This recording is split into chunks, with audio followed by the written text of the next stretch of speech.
Hi students and their parents. నా పేరు ఎండమూరి వీరేంద్రనాథ్.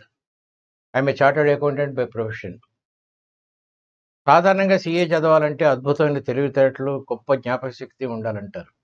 కానీ నేను 5వ క్లాస్ ఒకసారి ఫెయిల్ అయ్యాను, 6వ క్లాస్ ఒకసారి ఫెయిల్ అయ్యాను. దీనికి కారణం మా గ్రాండ్ ఫాదర్.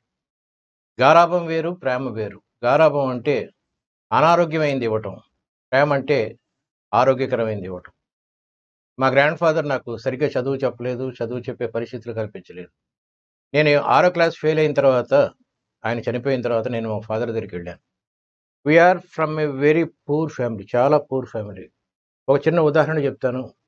నేను రూపాయిన్నర సేవ్ చేయటం కోసం మా ఫాదరు కత్తిర దివ్వెన ఇచ్చి క్షవరం చేసుకోమన్నారు. నేను తలకు కొబ్బరి నూనె రాసుకొని దాదాపు 60 సంవత్సరాలు అయి ఉంటుంది. అంటే ఇదేది గ్లోరిఫైయింగ్ ది పాస్ట్ కాదు నా ఉద్దేశం. నా ఉద్దేశం ఏంటంటే, ఎంత భేద పరిస్థితిలో ఉన్నా ఒక విద్యార్థి చదువుకోవాలి అనుకుంటే బాగా చదువుకోవచ్చు అని చెప్పడం నా ఉద్దేశం. నేను మా ఫాదర్ దగ్గరికి వచ్చిన తర్వాత ఎక్కడ వెనక్కి తిరిగి చూసుకోలేదు. అన్ని క్లాసెస్ క్లాస్ ఫస్ట్, ఇంటర్మీడియట్లో కూడా కాలేజ్ ఫస్ట్. కానీ మాకు డబ్బు లేని పరిస్థితుల వల్ల నేను బీకామ్ చదవాల్సి వచ్చింది. మా ఫాదర్ చెప్పాడు, నీకు నిజంగా తెలివితేటలు, జీవితంలో పైకి రావాలనే ఆశ ఉంటే నువ్వు కామర్స్ చదవరా, బాగుంటుంది. Commerce is going to be the world wide product in future. నేను నా గురించి చెప్తాను. బీకామ్లో కాలేజ్ ఫస్ట్ వచ్చిన తర్వాత ఎంకామ్ చదవాలనేది నా ఆశ, లెక్చరర్ అవ్వాలని. కానీ మా ఫాదర్ దురదృష్టంతో ఏం చెప్పాడంటే, రాబోయే ఫ్యూచర్లో సీఏలకి చాలా బాగుంటుందిరా, చార్టర్డ్ అకౌంటెన్సీ చదువు. మనం ఇప్పుడున్న పరిస్థితిలో నేను ఎంకామ్ చదివించాలంటే వైజాగ్ పంపించాలి, మన దగ్గర అంత డబ్బు లేదు అన్నాడు. అప్పుడు నేను సీఏ చేశాను. CA is a 4 years course, కానీ నాకు 3 yearsలో అయిపోయింది. ఒక 7వ క్లాస్ ఫెయిల్ అయిన కుర్రోడు 3 yearsలో సీఏ ఎట్లా కంప్లీట్ చేస్తాడంటే, అంకిత భావం ఉండాలి, చదువు మీదే దృష్టి ఉండాలి. ఇది ఫస్ట్ పాయింట్. మీ పిల్లల్ని ఎంఈసీ చదివించండి.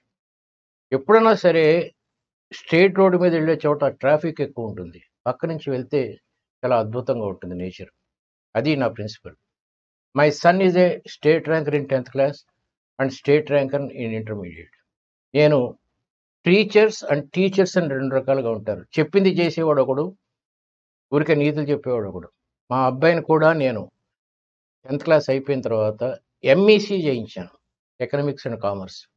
అది అయిన తర్వాత వాడు డే టైంలో ఉద్యోగం చేసుకుంటూ ఈవినింగ్ కాలేజీలో బీకామ్ ఆనర్స్ పాస్ అయ్యాడు. State first, university third in BCom. అది అయిన తర్వాత ఉద్యోగం చేసుకుంటూ వరల్డ్ బ్యాంకులో 2 సంవత్సరాలు ఒక 20 లక్షలు పోగు వేసుకొని ఎంబీఏ చేశాడు. ఇప్పుడు వాడి జీతం 45 సంవత్సరాలు ఎంతో ఉంటుంది. వాడి జీతం సంవత్సరానికి 8 కోట్ల రూపాయలు. నేను కొత్తగా పెళ్ళైనప్పుడు నేను నా వైఫ్ చిన్న గదిలో పడుకుంటే బయట వరండాలో మా మదరు, ఫాదరు, నా బ్రదర్సు కిచెన్ పక్కన, వంటింటి పక్కన పడుకునేవాళ్ళు. ఇదే జీవితం అనిపించేది. ఇప్పుడు మొన్న సింగపూర్ వెళ్ళినప్పుడు మా అబ్బాయిని చూస్తే వాడి బెడ్రూమ్లో స్విమ్మింగ్ పూల్ ఉంది. మీ పిల్లలు కొంచెం కొంచెం బాగా చదువుకుంటే సింగిల్ బెడ్రూమ్ నుంచి స్విమ్మింగ్ పూల్ బెడ్రూమ్కి వెళ్ళొచ్చు. నేనే ఉదాహరణ. నేనే పెద్ద తెలివైనవాడిని కాదు. చార్టర్డ్ అకౌంటెన్సీ కూడా మీరు అనుకున్నంత కష్టమైన సబ్జెక్ట్ కానే కాదు.